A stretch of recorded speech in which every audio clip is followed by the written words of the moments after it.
नमस्ते दोस्तों, मनमोहक हिंदी कहानियाँ चैनल में आप सभी का स्वागत है। आज की हमारी कहानी है नसीब। आपको हमारी कहानी पसंद आती है तो वीडियो को लाइक और चैनल को सब्सक्राइब जरूर कीजिएगा। कभी कभी पता ही नहीं चलता कि रास्ते ज़्यादा लंबे हैं कि फासले। ऐसा भी होता है कि मंजिलें सामने होती हैं पर पैरों में मर्यादाओं, मूल्यों और एक अनाम से डर की बेड़ियां पड़ जाती हैं। रास्तों को नापना तो आसान है पर बेड़ियों से भरी हुए पैरों से फासलों को नापना असंभव होता है।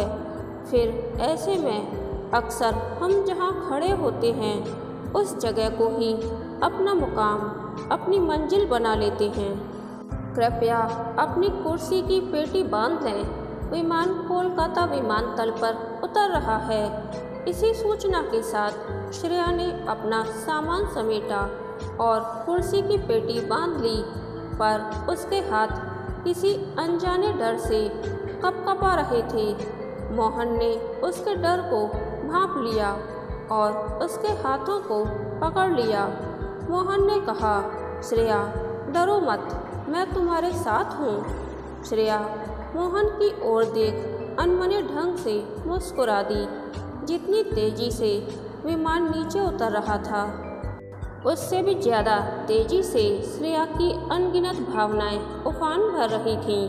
कभी उसकी आंखों के सामने उसका बचपन अटखेलियाँ करता तो कभी उसका पहला प्रेम उसकी स्मृतियों में जीवित हो उठता। श्रेया तय नहीं कर पा रही थी कि अपनी भावनाओं को छिपाए या खुद को संभाले। कोलकाता से श्रेया का पुराना रिश्ता ही नहीं था, बल्कि कोलकाता उसकी रगों में दौड़ता था।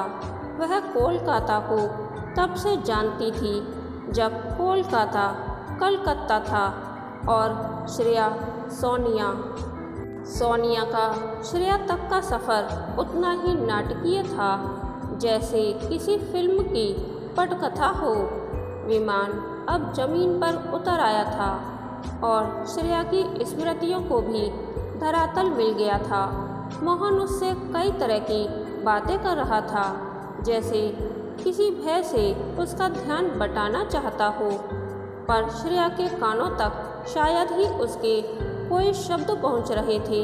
वह तो जैसे अब कोलकाता से बातें कर रही थी।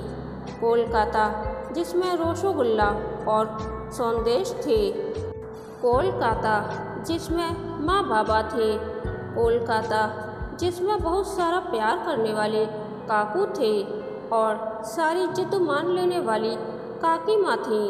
वह मिट्टी का आंगन शायद आज भी अपने सीने पर उसके पैरों की छाप लिए खड़ा था।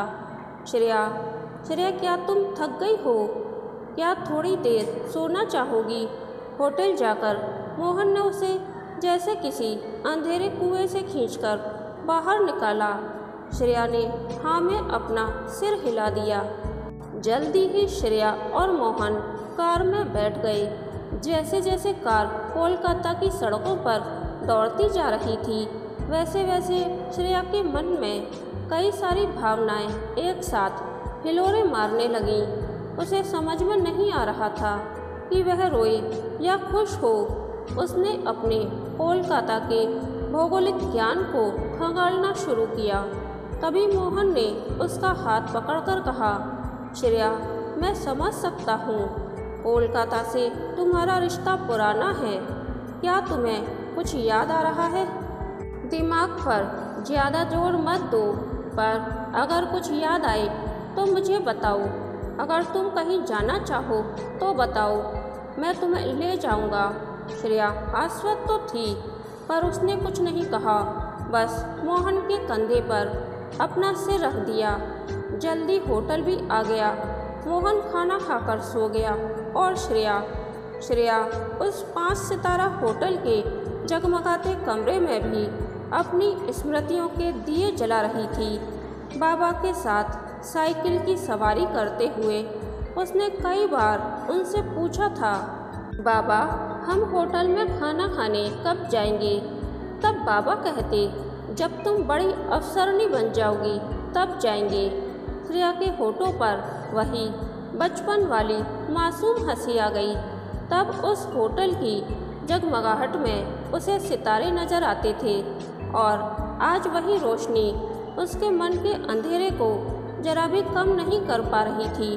दृष्टिकोण और परिस्थितियाँ कब बदल जाती हैं समझ नहीं आता।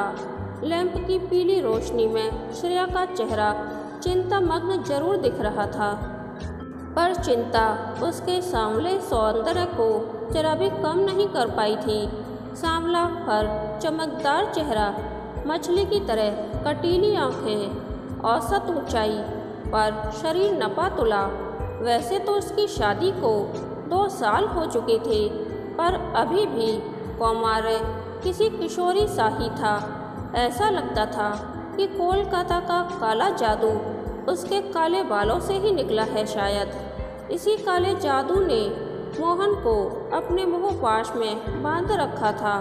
पर क्या सिर्फ मोहन ही था जो इन बालों की कालिमा पर मोहित था, या फिर इससे पहले भी कोई इनमें उलझा था? इस पहेली को श्रेया सुलझा नहीं पा रही थी, पर उसने अपनी लटों को जरूर सुलझा लिया था और वह सोने चली गई। मोहन पेशे से डॉक्टर था, वह खुद अनाथ था, इसलिए अकेलेपन और बेबसी के दर्द को अच्छे से पहचानता था। वह एक सेमिनार के लिए दिल्ली से कोलकाता आया था। अब अगले 10 दिनों के लिए यह होटल का कमरा ही उसका घर था। चूँकि उसे पता था कि श्रेया का कोलकाता से कुछ रिश्ता है, इसलिए वह उसे भी यहाँ ले आया।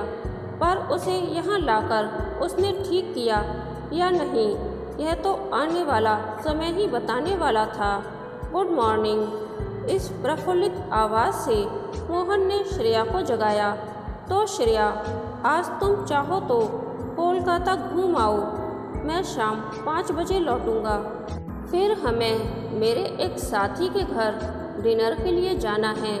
श्रेया ने हाँ में सिर हिला दिया। थोड़ी ही देर में मोहन चला गया। श्रेया होटल के 11वीं मंजिल के अपने कमरे की खिड़की से पूरा कोलकाता देख रही थी। अब उसके विचारों की स्मृतियों को नई चौखट मिल गई थी। वह सोचने लगी, खिड़की से सब कुछ कितना छोटा नजर आता है और कितना साफ भी। ऐसा लग रहा था मानो उसे कोई दूरबीन मिल गई हो। उस कांच की खिड़की से बाहर की गर्म धूप अंदर नहीं आ रही थी, पर श्रेया धूप को छूना चाहती थी, उसे महसूस करना चाहती थी। इस धूप का श्रेया की परछाई से कोई ना कोई रिश्ता तो जरूर था, पर क्या यह रिश्ता श्रेया को परेशान कर रहा था, या वह इस धूप को अपनी परेशानियों से मुक्ति पाने के लिए ढूंढ रही थी। पूरा दिन श्रेया ने होटल में ही गुजारा। अब शहर ने धूप की चुनरी उतारकर सितारों का घूंघट ओढ़ लिया था। मोहन भी वापस आ चुका था। श्रेया, तुम अभी तक तैयार नहीं हुई? मोहन ने पूछा। श्रेया ने चौंक कर कहा, अरे हाँ मोहन, मैं भूल गई थी कि हमें किसी के घर जाना था। मोहन ने कहा, कोई बात नहीं श्रेया, अब तैयार हो जाओ, हमें यहीं पास में ही जाना है। कुछ ही देर में मोहन और श्रेया अपनी कार में सवार हो गए। अंधेरा शायद हमेशा ही हमें अतीत की सैर कराता है, और अब श्रेया को ऐसा लग रहा था मानो वह किसी कार में नहीं बल्कि टाइम मशीन में बैठी हो, और यह टाइम मशीन समय की जिस गली से गुजरकर जा रही थी वह उसे जानी पहचानी लगी। अतीत का शोर उसे कर्कश सा लगने लगा। कई सारे चेहरे उसे हर तरफ से घेरने लगे। कार एक सकरी सी गली में मुड़ी।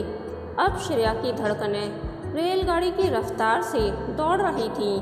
सांस इतनी तेज मानो अभी लंबी दौड़ लगाकर आई हो। उसने मोहन की ओर शंकित नज़रों से देखा, पर वह बिल्कुल शांत था। उसने पूछा, मोहन, हम किसके घर जा रहे हैं? कौन सा घर है उनका? मोहन ने आश्चर्य से श्रेया की ओर देखा और पूछा, क्या तुम इस जगह को जानती हो श्रेया? क्या तुम्हें कुछ याद आ रहा है? श्रेया को लगा मानो उसकी चोरी पकड़ी गई हो। उसने कहा, नहीं नहीं मोहन, मैं तो बस ऐसे ही कभी गाड़ी एक जर्जर परंतु हवेली नुमा घर के सामने से गुजरी। श्रेया बड़ी देर तक उस हवेली को देखती रही, मानो उसकी आंखें न होकर कोई एक्सरे मशीन हो जो दीवारों को अंदर तक भेज जाएंगी। मोहन ने श्रेया को हिलाकर कहा, चलो श्रेया, हम पहुंच गए। क्या तुम ठीक हो? श्रेया ने अपनी असमंजस की स्थिति को छुपाने के लिए चेहरे पर नकली मुस्कान की रेखा खींच दी। श्रेया बेहोशी की स्थिति में मोहन का हाथ थामे खुद को आगे धकेल रही थी। उसकी स्मृतियाँ वही उस पुराने खंडर में कुछ खोया हुआ ढूंढ रही थीं, पर कुछ अगर उसके हाथ लग रहा था तो वह ही रिश्तों की विडंबनाएं। जिस खंडर को श्रेया निहार रही थी उसी के पड़ोस में उन्हें दावत के लिए बुलाया गया था, पर अब श्रेया को न भूख लग रही थी और न ही प्यास। वह तो बस अब शिष्टाचार निभा रही थी। खाना खाने के बाद सभी दीवान खाने में बैठे। मोहन के साथी ने कहा, भाभी, हमने सुना है आप शास्त्रीय संगीत की अच्छी समझ रखती हैं, तो कुछ सुनाइए। इससे पहले मोहन ने भी श्रेया से कई बार गाने की दरख्वास्त की थी, पर वह अक्सर ही टाल देती। इसीलिए उसने कहा, अरे नहीं नहीं, श्रेया की तबीयत को ठीक नहीं है तो उस पर दबाव मत डालो। उसकी बात को बीच में ही काटते हुए श्रेया ने कहा, कोई बात नहीं मोहन, मुझे अब बेहतर लग रहा है। और उसने राग बिहाग की एक बंदिश गाई। कहते हैं कि इंसान सब कुछ भूल जाए, पर मस्तिष्क सीखी हुई कलाओं को कभी नहीं भूलता। उस समय ऐसा लग रहा था मानो श्रेया स्वयं सुरों की देवी हो। उस दिन शायद श्रेया अपने सुरों से उस खंडर की एक एक दीवार भेदकर किसी को देखना चाहती थी, किसी के स्पर्श को महसूस करना चाहती थी। रात को होटल में वापस आकर श्रेया उसी खिड़की के पास बैठी थी। तभी मोहन ने आकर उसका हाथ थाम लिया और कहा, श्रेया, मैं तुमसे बहुत प्यार करता हूँ। पता नहीं अगर तुम नहीं होती तो मेरा क्या होता। कहने को मैंने तुम्हारा इलाज किया है, पर सही मायनों में तुमने मुझे जीवन दान दिया है। कहते कहते मोहन श्रेया की गोद में सिर रखकर सो गया। श्रेया उसके बालों में अपनी उंगलियां घुमाती रही। खिड़की के बाहर काले आसमान में चांद आज भी उतना ही आधा अधूरा था जितना उस रात रेलगाड़ी की खिड़की से दिख रहा था। कितना कठिन था नई नवेली दुल्हन को अपने बस कुछ महीने पुराने पति को छोड़कर जाना। उनका प्रेम किशोर अवस्था को भी पार नहीं कर पाया था। अचानक श्रेया के सामने वह वीरान सी हवेली दुल्हन सी सजी थी और कार से उतरकर मनीष ने अपनी नई नवेली दुल्हन सोनिया को हाथ का सहारा देकर बाहर निकाला। जैसे ही सोनिया बाहर आई, शंखों की गूंज ने उसका स्वागत किया। लाल सुर्ख साड़ी, लाल चूड़ा, हाथ पैरों पर आलता। उस दिन तो सुंदरता की देवी भी सोनिया के सामने फीकी पड़ जाती। यह चमक सिर्फ श्रृंगार की नहीं थी, बल्कि उस खुशी की थी जिसे वह बहुत समय से चाहती थी। मनीष सोनिया के बड़े दादा के दोस्त थे, अक्सर ही घर आया जाया करते थे। सोनिया को तब से मनीष पसंद था। अक्सर ही उनके आने के बाद सोनिया कभी चाय देने तो कभी कोई किताब लेने दादा के कमरे में जाती थी। कई बार तो उनसे बातचीत भी हो जाती थी। उनकी एक झलक के लिए बहुत मशक्क़त करनी पड़ती थी। दादा शायद सोनिया के मन की बात भाप गए थे। सोनिया के कॉलेज की पढ़ाई पूरी होते ही उन्होंने अपने इस दोस्त से सोनिया की बात चलाई। परिवार पहले से ही एक दूसरे को जानते थे और शायद मन ही मन मनीष भी यही चाहता था। वह रात अरमानों की रात थी। इस रात के लिए सोनिया ने कई मान मनौतियाँ की थी। मनीष ने जब पहली बार उसे अपनी बाहों पाश में बांधा तो उसे ऐसा लगा मानो इस बंधन में बंधने के लिए वह आतुर थी। जब मनीष की उंगलियों ने सोनिया की उंगलियों को छुआ तो मानो सितार के सारे तार एक साथ बज उठे हों। यही आधा चंद्रमा उस दिन भी आसमान से ताक झांक कर रहा था और उस रात का साक्षी भी था। सिर्फ मनीष ही नहीं बल्कि उसकी माँ भी अपनी बहू पर जान छिड़कती थी। उसे अपनी सास से माँ का प्यार और वात्सल्य मिल रहा था। अक्सर ही सोनिया की माँ सोनिया से कहती, सोनिया कुछ काम में हाथ बटाया कर, नहीं तो सास घर से निकाल देगी। और सोनिया खिलखिलाकर हंसती और जवाब देती, माँ मेरी सास मेरे बिना एक मिनट भी नहीं रह सकती हैं। घर से निकालना तो दूर की बात है, अक्सर ही ज़्यादा खुशियाँ किसी बड़े गम की दस्तक होती हैं।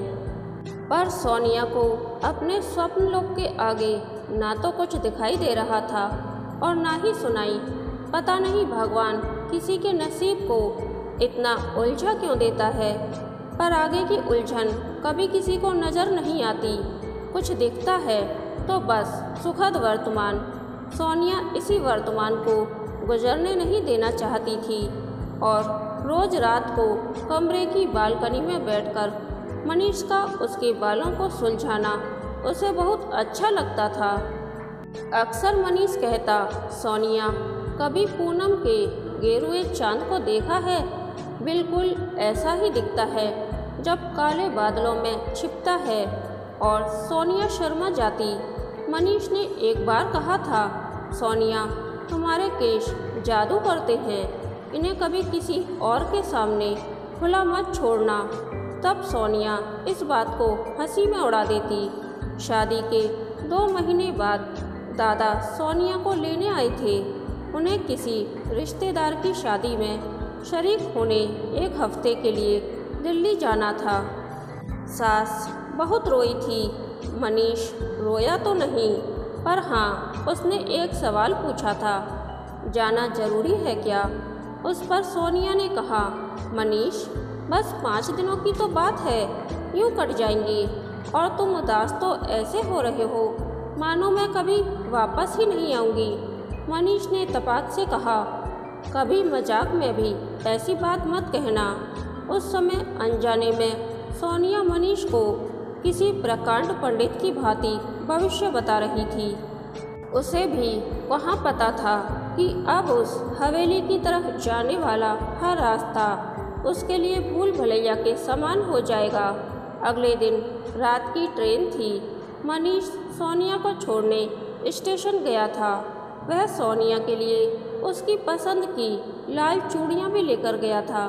सोनिया खुश थी क्योंकि उसे यकीन था कि 5 दिनों बाद वह अपने मनीष की बाहों में होगी। पर मनीष को किसी अनजाने अपशकुन का भय सता रहा था।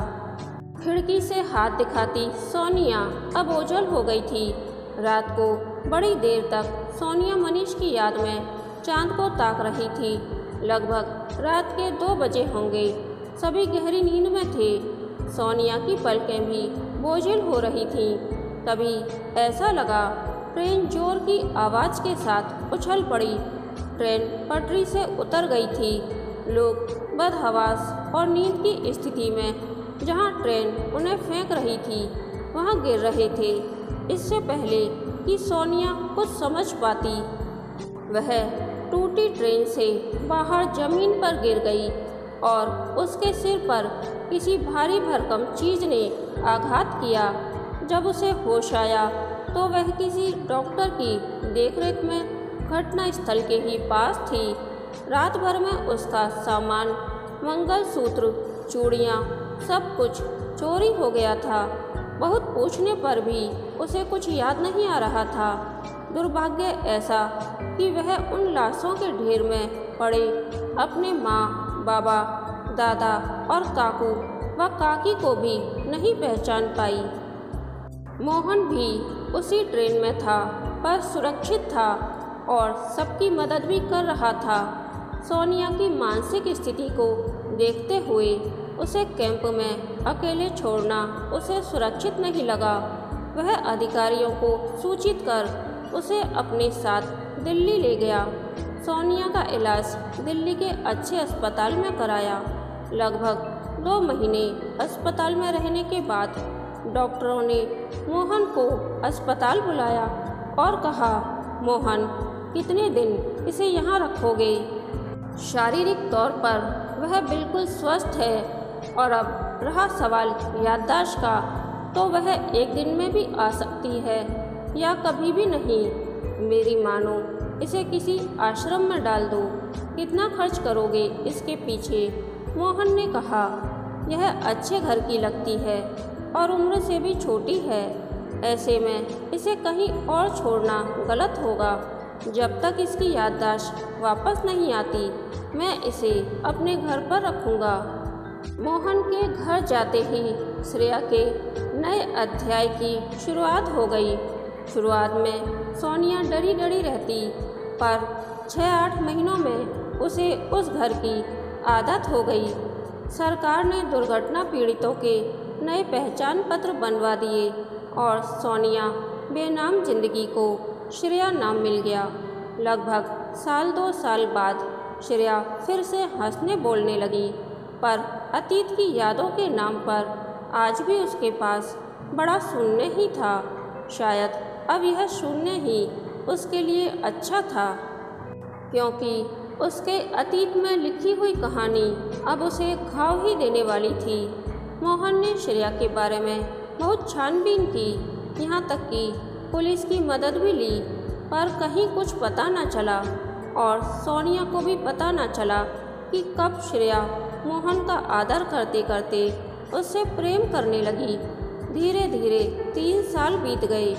दोनों ने एक दूसरे के साथ जीवन की गाड़ी का संतुलन बखूबी जमा लिया था। दोनों साथ रहते थे, पर मर्यादाओं की रेखाएं दोनों ने खींच रखी थीं।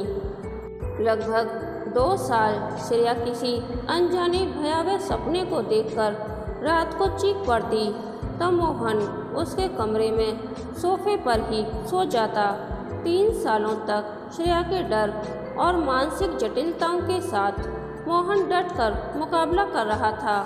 इन 3 सालों में सोनिया की मानसिक स्थिति में ही नहीं, बल्कि शारीरिक संरचना में भी काफ़ी बदलाव आए थे। सिर पर लगी चोट के कारण उसके सारे बाल काटने पड़े थे। वह केश अब नहीं थे जिनका जादू मनीष के सिर चढ़कर बोलता था। 3 सालों का लंबा समय साथ बिताने के बाद एक दिन मोहन ने श्रेया के समक्ष विवाह का प्रस्ताव रखा। श्रेया आज भी उतनी ही खुश थी जितनी सोनिया मनीष से विवाह तय होने के बाद थी। उस दिन श्रेया लाल जोड़े में तैयार हो रही थी। इतने में कमरे में मोहन आया।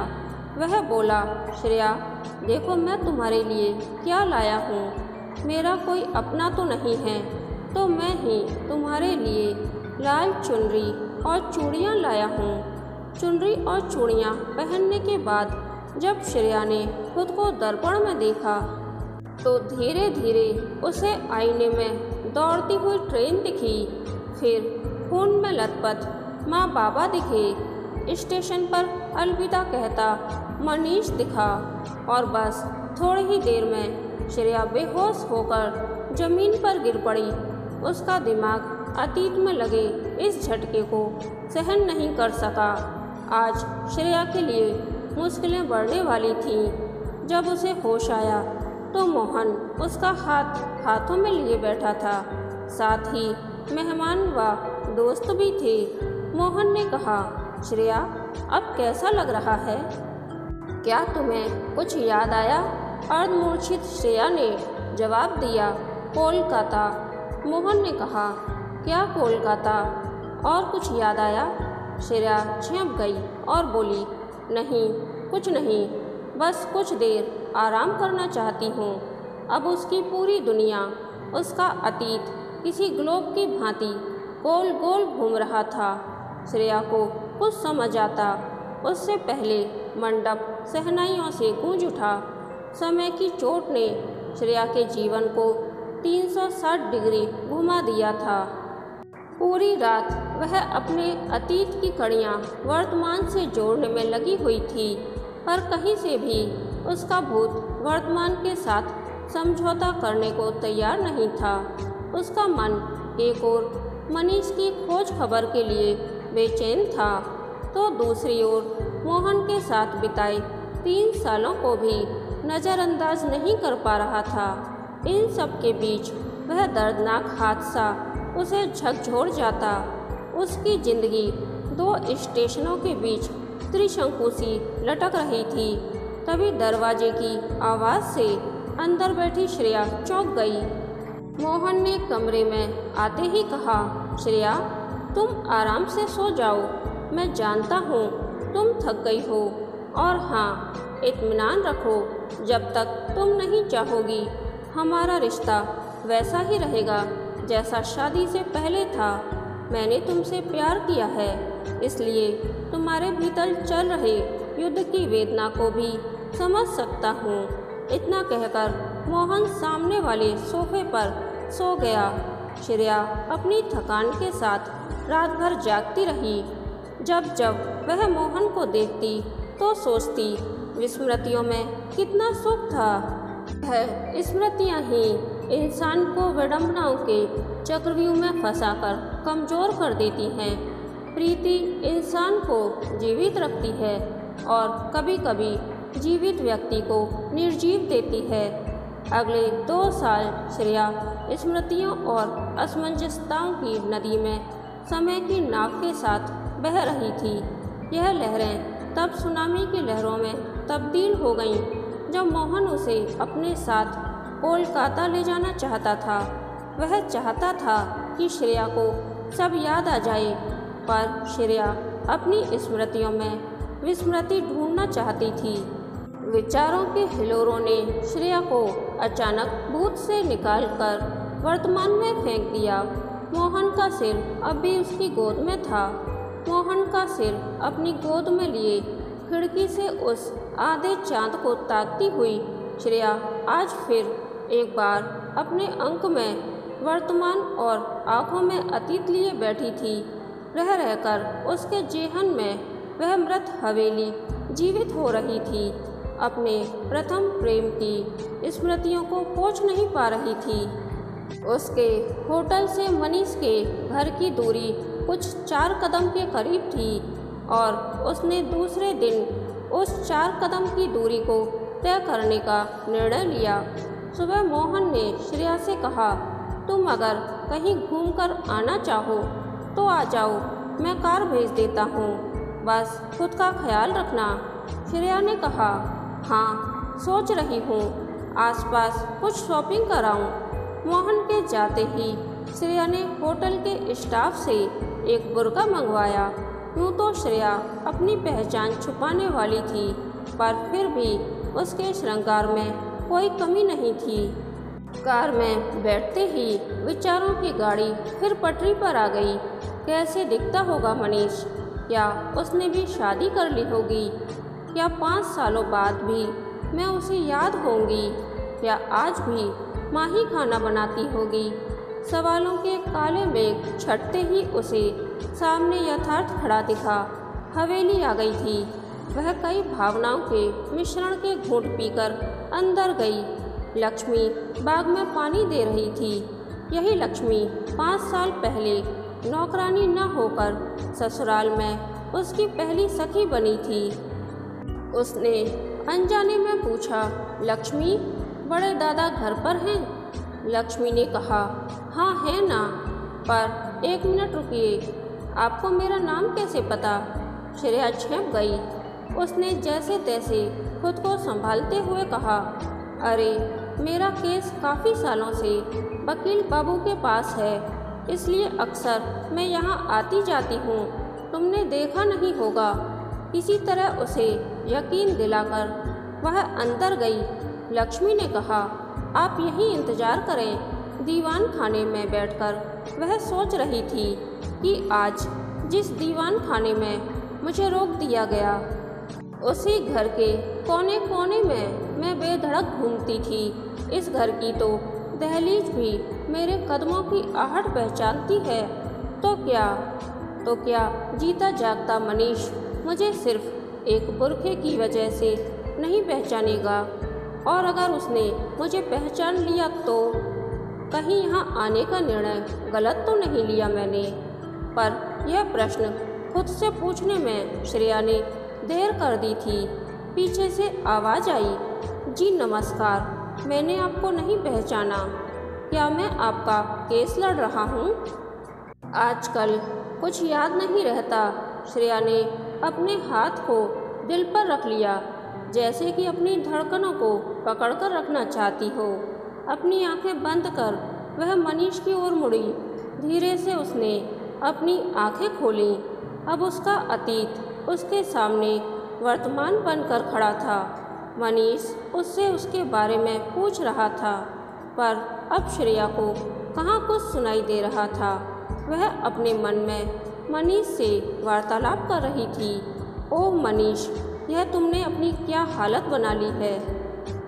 तुम्हारा रुबाबदार चेहरा इतना फीका क्यों पड़ गया?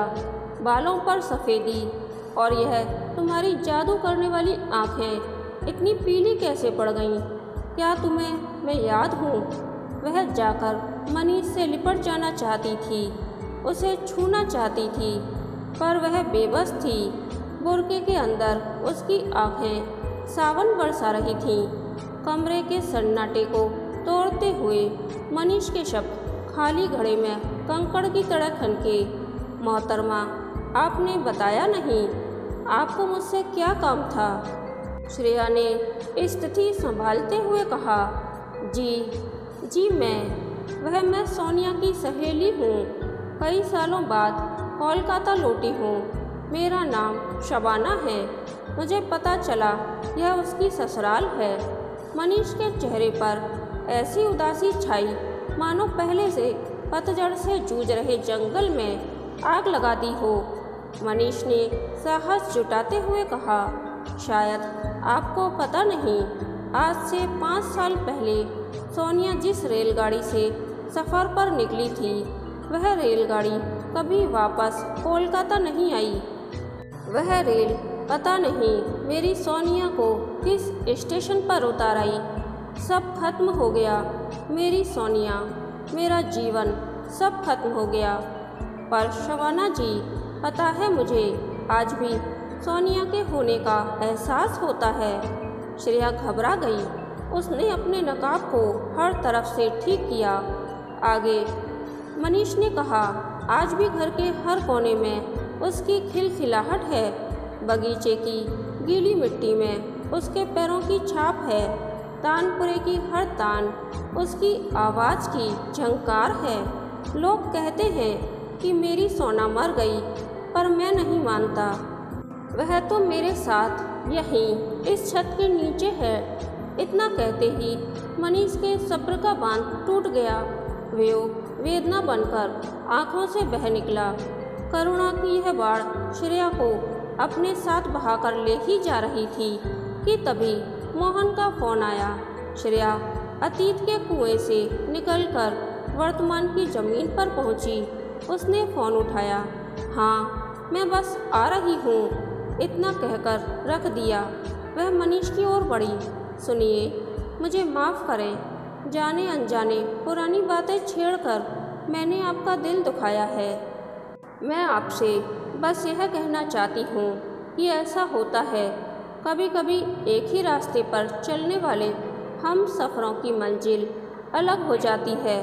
ना चाहते हुए भी किसी ऐसी दुनिया में जाना पड़ता है जिससे वापसी असंभव हो जाती है। उस नई दुनिया में नई परिस्थितियाँ जन्म लेती हैं, जिनके अनुसार चलना ही नसीब बन जाता है।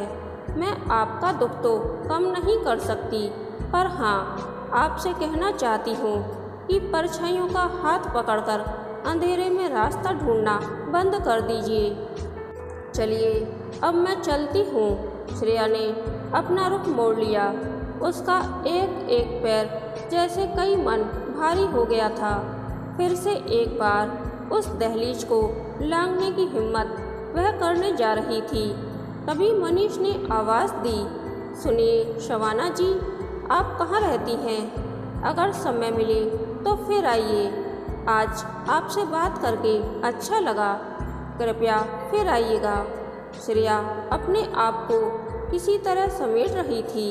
उसने रोते हुए रुंधे गले से कहा, मनीष जी, मैं यही कुछ 4 कदम पर रहती हूँ, पर शायद आज के बाद कभी ना आ पाऊँ। हम आजकल में ही शहर छोड़कर जा रहे हैं। श्रेया वापसी की ओर चल पड़ी। वह घर से निकलकर होटल की ओर चल दी। होटल में नीचे बगीचे में ही बैठकर उसने जी भरकर विलाप किया, जैसे वह कोठी में सोनिया का अंतिम संस्कार करके आई हो। उसके वर्तमान और अतीत के बीच की दूरी सिर्फ 4 कदम थी। पता नहीं यह 4 कदम का रास्ता ही मंजिल था या उसके 2 छोर। आगे सफ़र शुरू करने से पहले किसी एक छोर से अपना दामन छुड़ाना जरूरी था। तभी मोहन बगीचे में आया। उसने श्रेया का हाथ पकड़ा और कहा, श्रेया, तुमने मुझे जीवन की सबसे बड़ी खुशी दी है। मेरे खालीपन को पूरा भर दिया। परिवार इस शब्द के मायने मुझे तुमने सिखाए। श्रेया अवाक सी उसे देख रही थी। उसे लगा जैसे वह उसके अंदर चल रही कश्मकश को जानता है और रुकने को कह रहा है, पर बात कुछ और ही थी। आगे मोहन ने कहा, श्रेया, अब मैं परिवार को जीऊँगा। अब मेरा भी परिवार होगा, क्योंकि हम माता पिता बनने वाले हैं। अभी दिल्ली से डॉक्टर का फ़ोन आया था। श्रेया, तुमने मेरे जीवन से अनाथ का कलंक मिटा दिया। श्रेया खुश थी। कई दिनों बाद इस आनंद की अनुभूति उसे हुई थी। श्रेया अपना परिवार खो चुकी थी। ऐसे में इस खबर ने उसे नया जीवन दान दिया था और मन ही मन उस 4 कदम के रास्ते को एक खूबसूरत मोड़ देकर उसने हमेशा के लिए छोड़ दिया। कहानी के अंत तक बने रहने के लिए धन्यवाद। यह कहानी आपको कैसी लगी, प्लीज़ कमेंट करके बताइए।